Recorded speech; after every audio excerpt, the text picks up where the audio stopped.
오늘 우리에게 주신 하나님의 말씀 함께 보도록 합니다. 하박국 1장 1절에서 11절까지 말씀입니다. 가지고 계신 성경이 다를 수가 있습니다. 그래서 앞에 있는 화면을 보면서 여러분 서로 한 절씩 교독하도록 하겠습니다. 선지자 하박국의 묵시로 받은 경고라.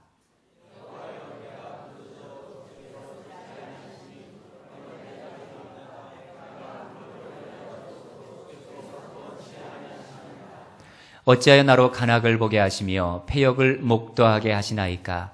대저 겁탈과 강포가 내 앞에 있고 변론과 분쟁이 일어났나이다.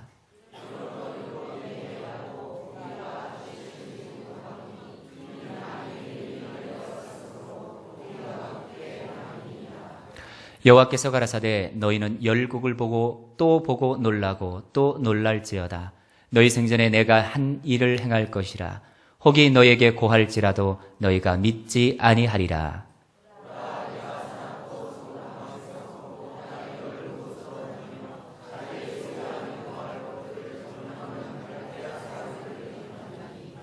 그들은 두렵고 무서우며 심판과 위령이 자기로 말미암으며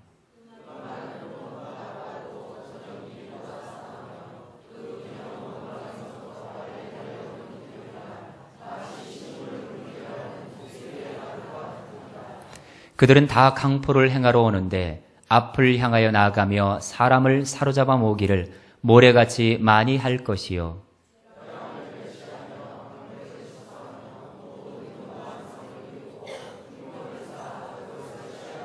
함께 읽습니다. 그들은 그 힘으로 자기 신을 삼는 자라. 이에 바람같이 급히 몰아 지나치게 행하여 득죄하리라. 아멘. 자, 우리 한번 외치고 시작을 하죠. 자, 제가 외치면 그 다음 뭔지 분명히 아실 거예요. 그죠? 자, 교회니까! 예. 자, 바로 나오시네요. 한 번만 더 해봅니다. 자, 교회니까!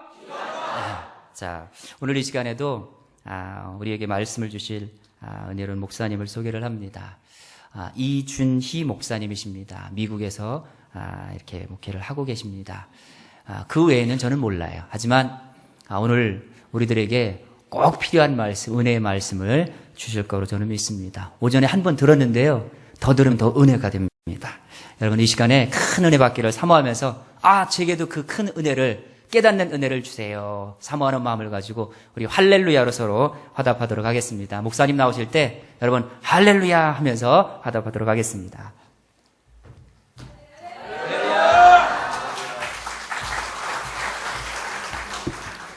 잠깐 기도드리겠습니다.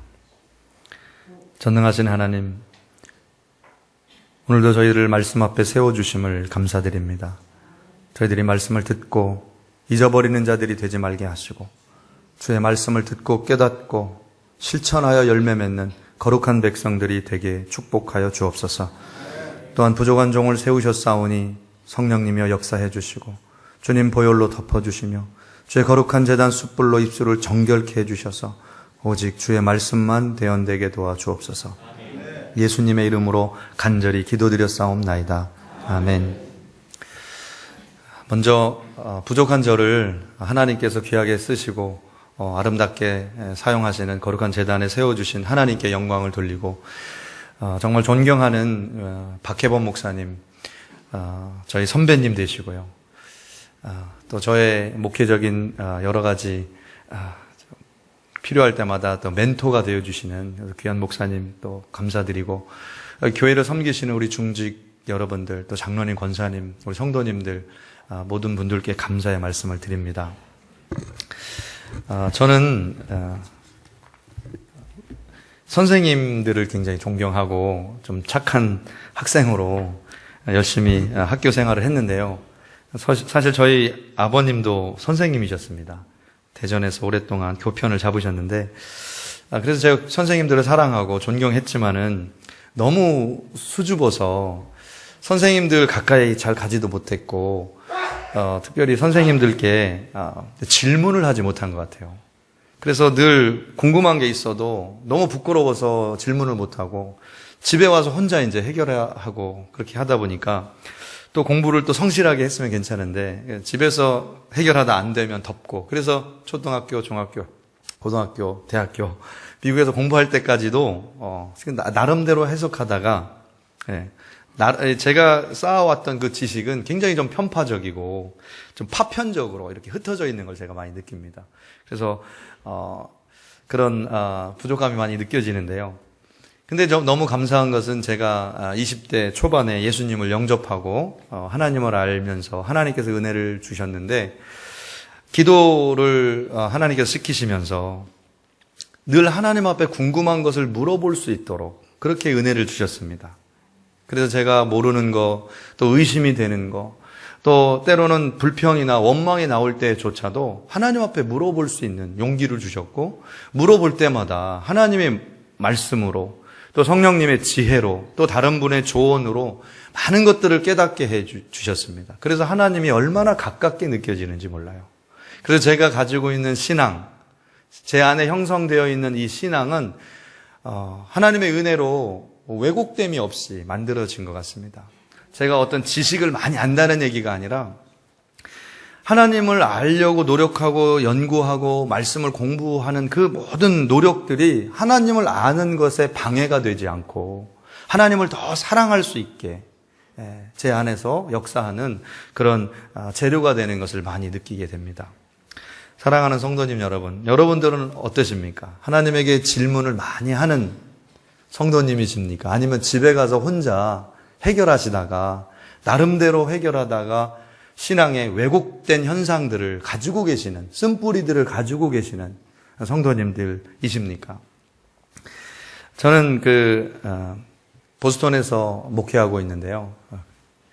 이름이 너무 거창해서 좀 소개시켜 드리기도 좀 민망한데요. 이름은 글로벌 미션 보스턴 교회입니다. 저희 교회 이름이 하도 길고 하도 거창해서 질문을 많이 받습니다. 그 교회 이단 아니냐고, 아니면 그 교회 정확한 이름이 어떻게 되냐고.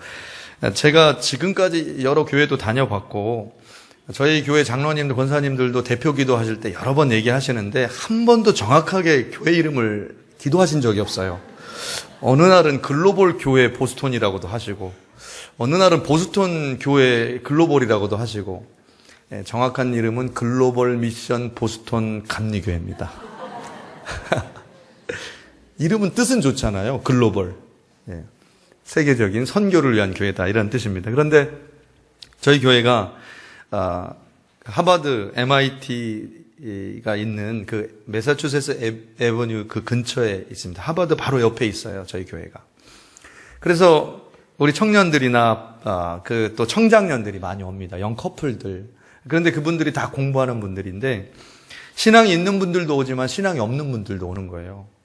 또 신앙이 왜곡되어 있는 분들도 많이 옵니다. 과학을 공부하니까. 어떤 분은 이번에 개미를 연구하시는 분이 있어요, 하버드에서. 근데 개미를 연구하시는데 이분이 연구하는 논문이 네이처지에 이번에 실리게 됐습니다. 근데 그분이 장로님 아들인데 신앙적으로 왜곡된 걸 가지고 계세요. 하나님에 대해서 굉장히 의문이 많습니다. 그래서 제가 성경 공부를 인도할 때마다 질문을 하는데요. 질문이 얼마나 목사가 대답하기 어려운 질문을 하는지 몰라요. 등에서 땀이 납니다. 자기는 하버드 나오고 하버드에서 박사까지 하고 지금 포닥을 연구를 하니까 얼마나 지식이 많아요. 그런 과학적 지식을 가지고 저한테 물어본 제가 어떻게 대답을 하라는 거예요. 제가 그래서 성령님한테 구하고 하나님께 지혜를 구해서 대답을 해드립니다. 그러면 제가 대답한 것에 은혜를 받는 게 아니라 본인이 질문한 것에 본인이 은혜를 받고 나중에 깨달았다고 저한테 얘기를 해줘요. 목사님 감사하다고. 그래서 저는 이제 뒤로 다행이다, 이렇게 생각을 하죠.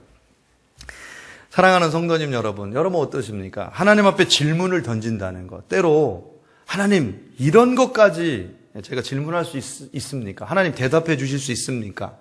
혹시 이런 질문 한번 해보셨나요? 하나님 앞에 어떻게 감히 이런 질문을 해? 하나님 앞에 어떻게 감히 이런 얘기를 해? 여러분 기도할 때 이런 생각 혹시 가지고 계십니까? 성경에도 하나님 앞에 도발적인 질문을 하고 있는 선지자가 있다는 사실을 여러분 기억했으면 좋겠습니다. 도발적인 질문을 통해서 하나님 앞에 그 대답을 원하는 선지자의 그 예언의 내용, 그것이 바로 오늘 우리가 읽은 하박국서의 내용입니다. 하박국 선지자가 이렇게 질문을 하는 거죠. 하나님, 도대체 왜 이렇게 악인들이 의인들을 다 감쌀 정도로 이 온 세상에 가득합니까? 하나님의 율법을 지키고 말씀을 지키는 그 의인들은 왜 이렇게 핍박을 받고 고통을 받습니까? 누구도 지금 율법을 지키려고 하지 않고 의가 해이해져 있습니다. 다 하나님의 말씀을 버리고 있습니다. 이게 어떻게 된 겁니까? 이게 첫 번째 질문입니다. 두 번째 질문은 하나님이 이 유다를 심판하신다고 하시는데 그 심판의 도구로 쓰는 그 바벨론이라고 하는 나라가 악한 나라가 아닙니까? 이 악한 도구를 가지고 선한 의의 나라 유대를 심판하신다는 것이 맞는 일입니까? 악인을 가지고 의인을 어떻게 심판하신다는 겁니까? 이게 두 가지 질문이었습니다. 근데 이 질문에 대해서 하나님께서 이렇게 응답하십니다. 첫 번째로는 하나님께서는 반드시 심판하신다. 나는 완전하게 심판을 예비해 놓고 있다. 북방에서 한 민족, 바벨론이라는 민족이 달려올 텐데 이 민족은 모든 민족을 다 멸하는 강력한 그런 민족이 될 것이다. 하나님은 온전하게 심판하신다. 그 다음에 두 번째 하나님께서 대답하신 내용은 그 심판의 도구 바벨론조차도 하나님은 또 심판하실 것이다. 하나님의 완전한 심판에 대해서 응답하고 계십니다. 그런데 이 하박국이 정확하게 그 미닝을 깨닫지를 못합니다. 그러니까 하나님께서 요약해서 한 문장으로 말씀해 주세요. 하박국에게. 그 정말 통렬한 질문을 던지고 있는 그 하박국에게 이렇게 얘기하는 겁니다. 의인은 믿음으로 말미암아 살리라. 아멘. 의인은 믿음으로 말미암아 살리라. 하박국아, 너가 의롭다고 생각하고 너가 하나님을 믿고 율법을 지키는 그 의인이라고 생각하지. 그런데 주변에 아무 의인이 없어 보이고 악인들이 판을 치는 것 같고 하나님의 율법은 해이해져 있는 것 같고 정말 하나님을 따라서 순종하는 자들이 다 패망하는 것 같지. 그러나 네가 믿어야 될 게 있어. 의인은 믿음으로 말미암아 살게 돼 있어.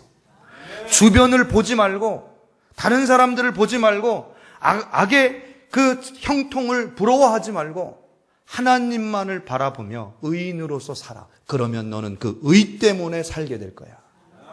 이렇게 오늘 말씀하고 있는 것이 하박국의 내용인 줄로 믿습니다. 그렇다면 구체적으로 하나님께서 이 하박국서를 통해서 말씀하시고 있는 의인이 믿어야 할 그 믿음, 의인이 믿어야 할 그 믿음은 과연 무엇일까요? 오늘 몇 가지로 함께 은혜를 나누도록 하겠습니다. 첫 번째로 물이 바다를 덮음같이 하나님의 영광을 인정하는 것이 세상에 가득하게 될 것임을 믿으라고 말씀하셨습니다. 물이 바다를 덮음같이 하나님의 영광을 인정하는 것이 세상에 가득하게 될 것이다. 이걸 믿으라는 거죠. 그게 2장 14절의 말씀입니다. 2장 14절에 이렇게 기록하고 있는데요. 이는 물이 바다를 덮음같이 여호와의 영광을 인정하는 것이 세상에 가득함이니라. 사랑하는 성도님 여러분, 의인은 무엇을 믿어야 되느냐? 하나님께서 이 땅의 영광 가운데 임하시고 하나님의 영광을 온 세상에 인정하는 그때가 온다는 사실을 믿으라는 겁니다. 지금은 악인들이 득세하는 것 같고 죄가 관영한 것 같고 불법을 자행하는 자들이 심판받지 않는 것 같지만 그러나 의인은 뭘 바라봐야 되느냐? 모든 세상이 하나님의 영광을 인정하는 그날이 온다는 사실을 기억하고 믿음으로 살라고 오늘 말씀하고 계시는 줄로 믿습니다. 여러분, 그렇다면은 이 물이 바다를 덮는 것 같은 그런 이 사건, 그 과연 어떤 사건을 의미할까요? 물이 바다를 덮는 것처럼 하나님의 영광을 온 세상이 인정한다. 이게 도대체 무슨 말씀일까요?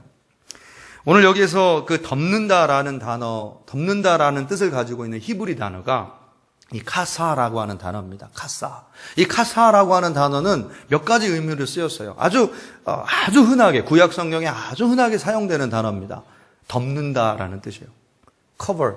네, 덮는다는 거죠. 덮는다 또는 가린다, conceal 이런 뜻입니다.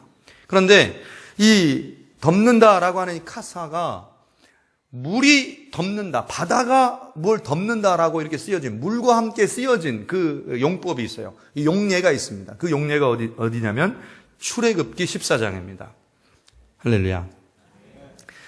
제가요, 설교를 서론 부분에 쭉 얘기하다가 성경 얘기로 들어가면 대부분 주무십니다.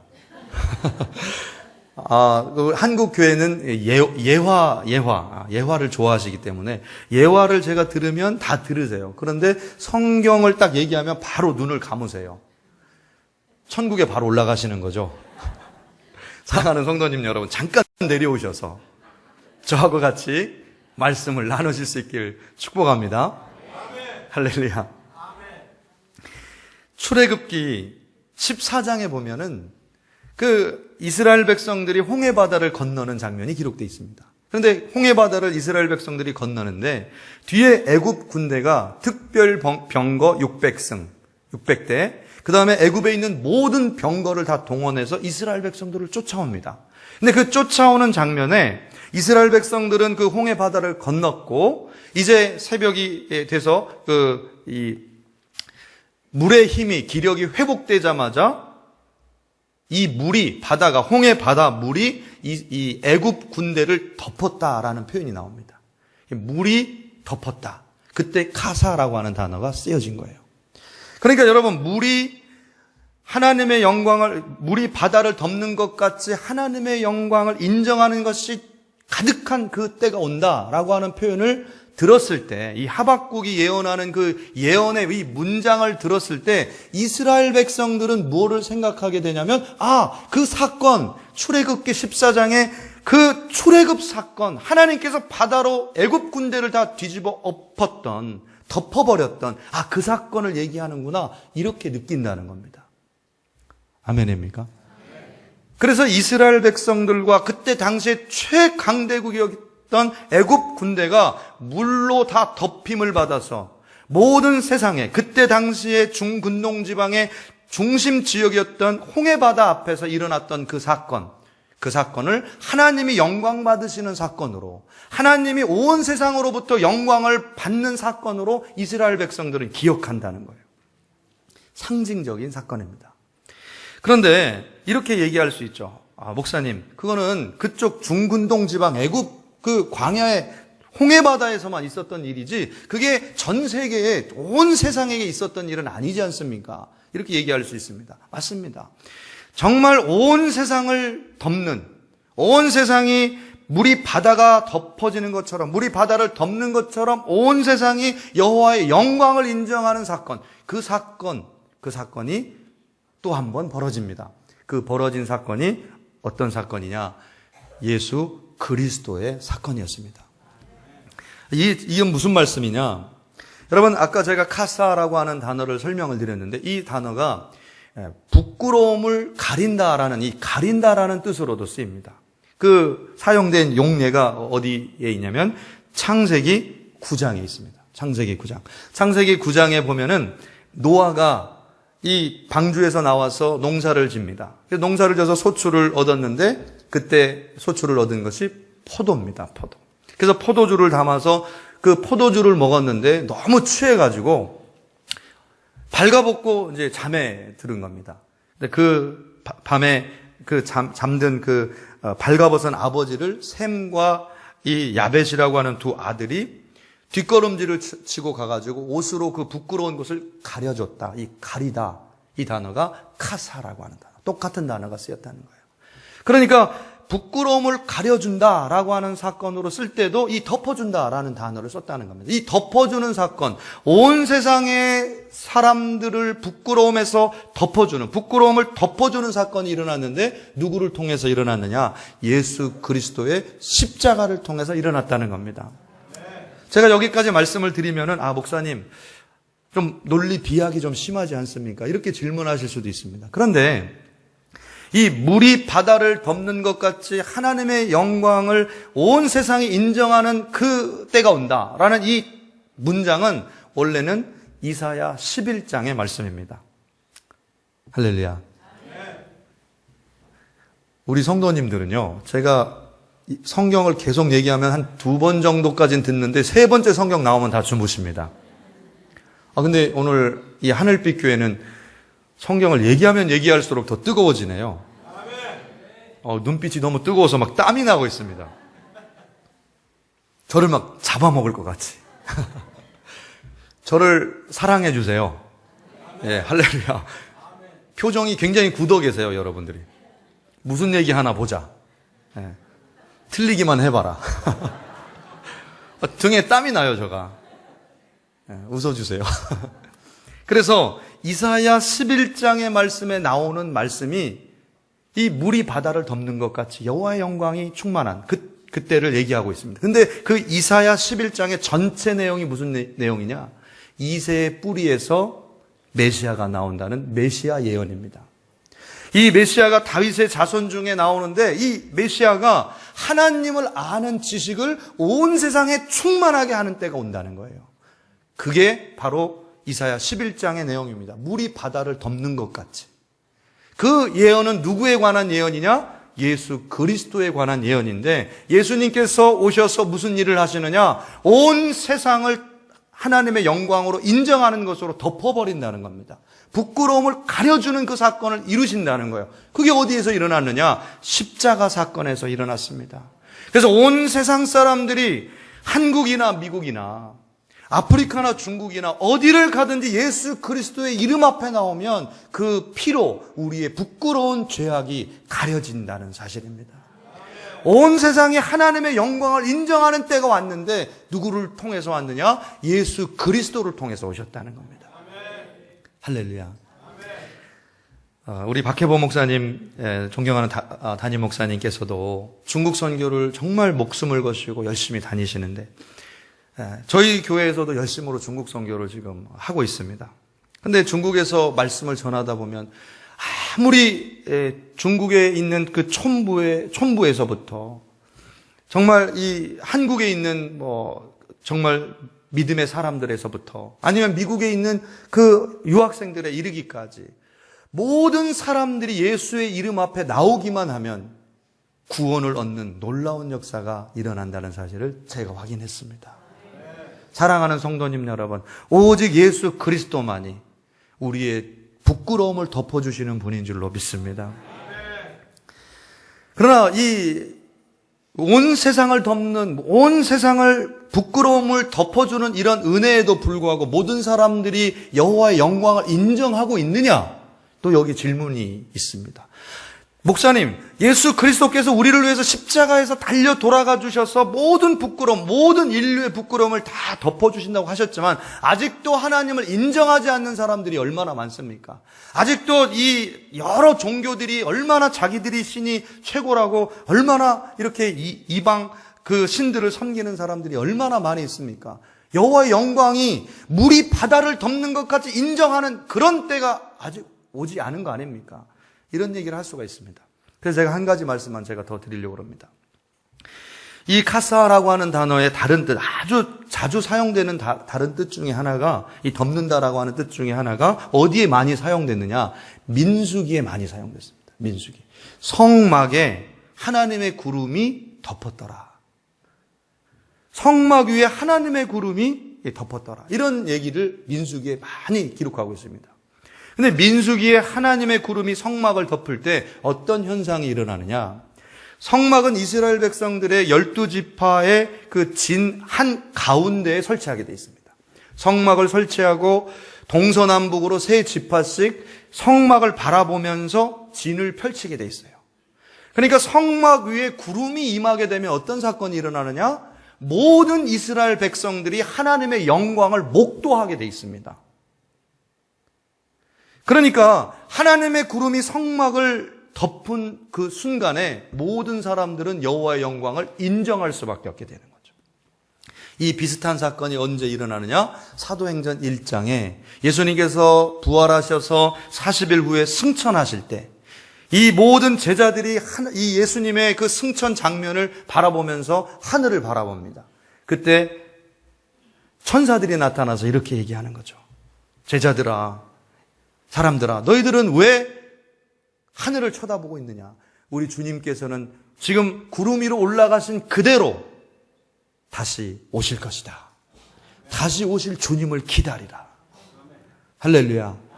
사랑하는 성도님 여러분, 언제 여호와의 영광이 물이 바다를 덮는 것 같이 온 세상에 충만한 때가 오느냐? 우리 주님이 오실 때입니다. 모든 세상의 민족들이, 모든 세상의 열방들이 문을 열고 앞에 나가면 하나님의 임재가 보였듯이 우리 주님이 오실 때 모든 사람들이 여호와의 영광을 인정하게 될 그날이 온다는 사실, 여러분 믿으시길 축원합니다. 사랑하는 성도님 여러분, 얼마나 악이 편만합니까? 문만 열고 나가면, 직장에만 나가면, 학교에만 나가면 얼마나 악이 횡행합니까? 의인들은 없는 것 같고, 말씀대로 사는 사람 없는 것 같고, 수없는 유혹과 죄의 탐욕들, 이런 것들이 얼마나 우리를 유혹합니까? 그러나 여러분, 의인은 옆을 보는 것이 아니라, 다른 사람을 의지하는 것이 아니라, 의인은 믿음으로 살게 돼 있습니다. 온 세상이 여호와를 인정하게 되는 그날이 온다는 사실을 믿고 믿음으로 사실 수 있기를 주님의 이름으로 축복합니다. 두 번째로, 의인이 믿어야 될 믿음이 무엇이냐? 의인은 절망 속에서도 기쁨의 근원이 구원자 하나님이라는 사실을 믿으라고 오늘 말씀하고 있습니다.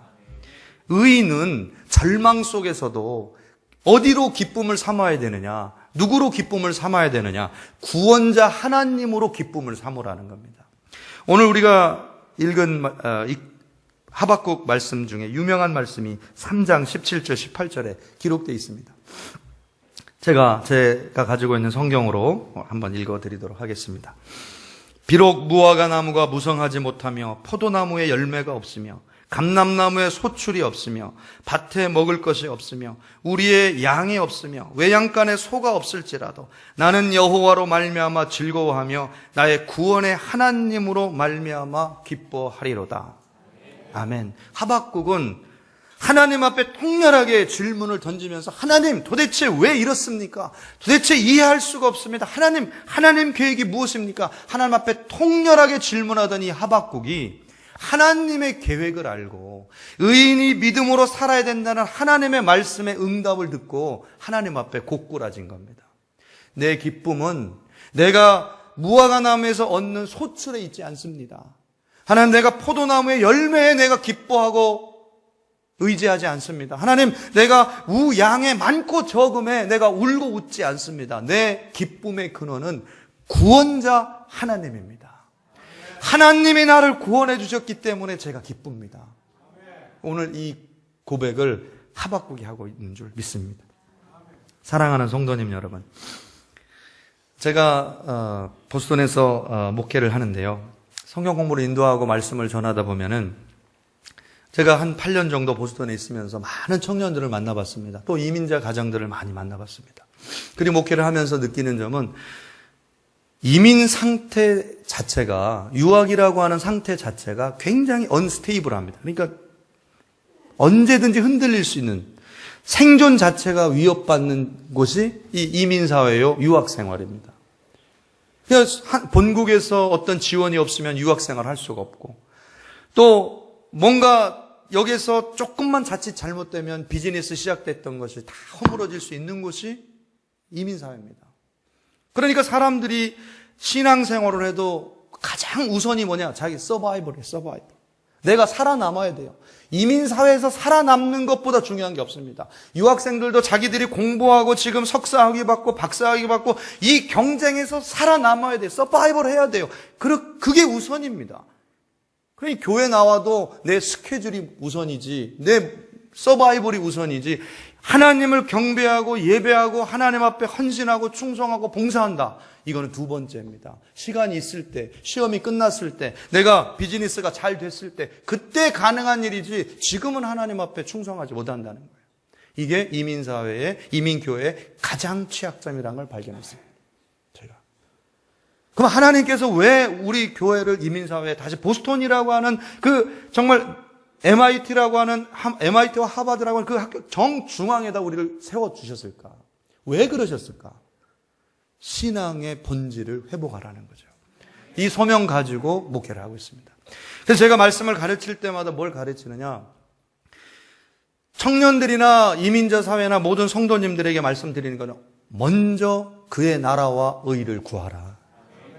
아무리 우리가 서바이벌을 한다고 돈을 투자하고 노력을 투자하고 시간을 투자하고 뭔가 될 줄 알고 노력을 서바이벌을 위해서 살지만 하나님은 두 번째요 세 번째로 듣고 서바이벌을 위해서 살아가지만 그러나 하나님을 버리고 산 그 삶의 열매가 무엇입니까? 네가 정말 석사학위를 받으려고 박사학위를 받으려고 그 경쟁에서 살아남으려고 네가 하나님은 뒷전에 두고 네 학위를 위해서 달려갔지만 너 인생의 결과가 무엇이냐? 그렇게 살아온 2년, 3년, 4년, 5년 네 인생의 열매가 무엇이냐?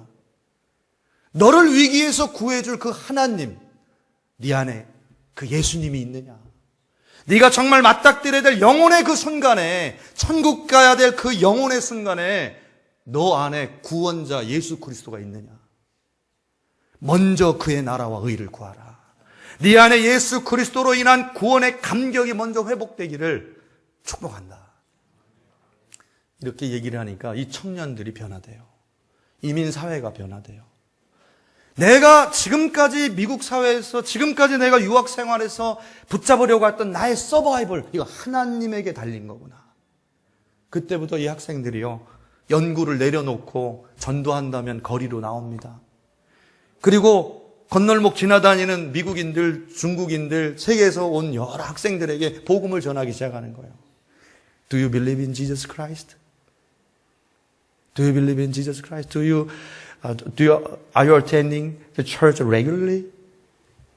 하나님께서 전하게 만드는 거예요. 저 여기 MIT 학생인데 당신 예수 믿기 원한다면 우리 교회로 오십시오. 중국인도 좋습니다. 외국인도 좋습니다. 우리가 다 번역해 드리겠습니다. 전도하러 나오는 거예요. 사랑하는 성도님 여러분, 우리를 변화시키는 것, 그건 오직 예수 그리스도이신 줄로 믿습니다. 여러분의 기쁨의 근원은 소출의 많고 적음이 아니라 여러분을 구원하신 예수 그리스도께 있음을 고백하실 수 있기를 주님의 이름으로 축복합니다. 제가 한 가지 말씀만 더 드리고 설교를 정리하려고 합니다. 마지막으로 의인이 믿어야 할 믿음이 무엇이냐?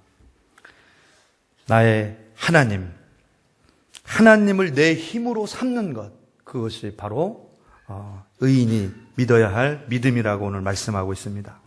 하박국 3장 19절에 이렇게 기록하고 있습니다. 주 여호와는 나의 힘이시라. 나의 발을 사슴과 같게 하사 나를 나의 높은 곳으로 다니게 하시리로다. 아멘.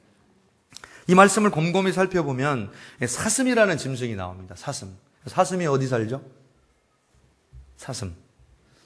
사슴은 이 숲 속에 삽니다. 미국에 이제 제가 기숙사에 살았었는데요. 그 고든 코넬이라는 신학교의 그 기숙사가 숲 속에 있습니다. 그래서 숲 속에 아침 새벽에 새벽 기도를 하러 가면은 사슴들이 걸어 나와요. 그리고 사람들을 보면 이제 숲 속으로 숨죠. 이 숲 속에 사슴이 살아요. 그래서 제가 성경을 읽을 때 이 사슴이 나오면 얼마나 반가운지 몰라요. 그런데 여러분, 성경의 배경이 되고 있는 이 유대, 팔레스타인 지역에는 이렇게 울창한 숲이 없습니다. 이 유대 지역을 지형적으로 살펴보면 세 가지 지형으로 설명을 할 수가 있는데 아주 바위 투성이, 산악지대, 그 요단강을 중심으로 해서 요단강 서편이죠. 그 아주 중앙에 산악지대가 있습니다. 거기 숲이 없어요. 바위 산들입니다. 그 다음에 그 왼쪽 서편, 그 지중해 가까이에 이스라엘 평원 같은 이 평원지대가 있습니다. 거기가 평야지대지만 거기에도 우거진 숲이 없습니다. 또 이 팔레스타인 남부 지역, 사해 남부 지역에는 광야지대가 펼쳐집니다. 여러분 잘 아시지만은 시내 광야, 미디안 광야, 이런 광야들이 펼쳐집니다. 그러니까 사슴이 살 만한 숲속이 없어요. 근데 오늘 성경에는 숲속에 사슴이 등장합니다. 여기서 등장하는 사슴은 성경학자들이 사슴이 아니라 유대 지역의 산악 지역에 사는 산 양이나 산 염소를 의미한다. 이렇게 해석을 합니다. 근데 여러분 내셔널 지오그래픽스라고 하는 동물 나오는 그런 다큐멘터리 이런 거 혹시 좋아하시나요? 할렐루야. 성경도 열심히 보시죠? 오늘 여러분 눈빛을 보니까요, 성경도 안 보시고, 다큐멘터리도 안 보시고, 네. 동물의 왕국, 어렸을 때, 저희 어렸을 때. 그런 거 보면은 여러분 산 양이 산 위에서 뛰어다니는 장면이 있어요. 그런 장면을 제가 본 적이 있어요. 제가 그거 보면서 깨달은 게 있어요. 여러분, 산 양은 절벽 깎아지르는 듯한 그 절벽 위에서도요, 어떻게 다니느냐? 달려다녀요. 우리 같으면 떨어질까봐, 발 삘까봐, 발 부러질까봐 서 있을 수도 없는 그 깎아지르는 듯한 그 절벽 같은 그 바위산을 달려다닌다고요. 어떻게 그럴 수 있느냐? 그 발과 발목이 아주 강합니다. 발과 발목이 너무나 강해가지고 아무리 뛰어다녀도 이 몸을 지탱하는 거예요. 아주 좁은 그 바위 틈 속에서도 넘어지지 않아요. 띄울 수가 있어요. 이게 바로 하나님을 자기 힘으로 삼은 사람의 특징입니다. 여러분, 하나님께서 우리를 은혜를 주시고 하나님께서 우리를 붙들어 주신다고 했을 때 모든 불편한 상황을, 모든 어려운 이 상황을 다 정리해 주시고 아주 편안하게 만들어 주셔서 우리 인생을 인도하시느냐? 그렇지 않습니다. 하나님은 광야 속에서 40년을 이끌어 가셨어요. 젖과 꿀이 흐르는 땅이라고 왔지만 그 흐르는 땅은 정말 척박하기 그지없는 그런 땅이었습니다. 그런데 하나님을 의지하면 이른 비도 내리고 늦은 비도 내립니다. 그러니까 하나님을 힘으로 살면 서 있을 수 있어요. 어떤 고난이 와도 물이 없는 것 같은데 씨를 뿌릴 때 이른 비가 오고 거둘 때 알곡이 익어야 될 때 늦은 비를 주십니다. 물은 없었는데 곡식이 자라요. 이게 하나님을 의지하는 사람들의 특징입니다. 나의 힘이 어디 있느냐? 여호와 하나님에게 있다. 이 산 양이 절벽과 같은 그 산을 뛰어다니듯이 높은 곳에 다니는 것처럼 하나님을 의지하는 그 사람을 하나님께서는 높은 곳에 뛰어다닐 수 있도록 그 발과 발목에 힘을 불어넣어 주신다는 겁니다. 오늘 사랑하는 성도님 여러분, 하나님이 여러분의 힘이 되심을 믿으시기를 축복합니다. 그 사람이 의인입니다. 그 사람이 그 믿음으로 살게 될 줄로 믿습니다. 기도하겠습니다. 전능하신 하나님, 온 세상에 절망이 가득하고 상처가 가득하고 답답함과 울분이 가득한 이 한국 땅, 이 절망의 순간을 주님 기억하여 주시옵소서. 하나님, 사랑하는 아버지 하나님 몸된 교회와 우리 성도들이 이 절망 가운데 아버지 하나님 정말 매몰되지 않게 하시고 의인은 믿음으로 말미암아 살리라 함과 같으니 정말 오늘 우리가 의인으로서 하나님께서 온 세상에 아버지 하나님 정말 물이 바다를 덮는 것과 같이 하나님의 영광을 인정하는 그 온 세상이 인정하는 그날이 오늘 믿고 달려갈 수 있는 믿음의 사람들이 다 되게 하여 주시옵소서. 감사드렸고 모든 말씀 예수님의 이름으로 간절히 기도드렸사옵나이다. 아멘.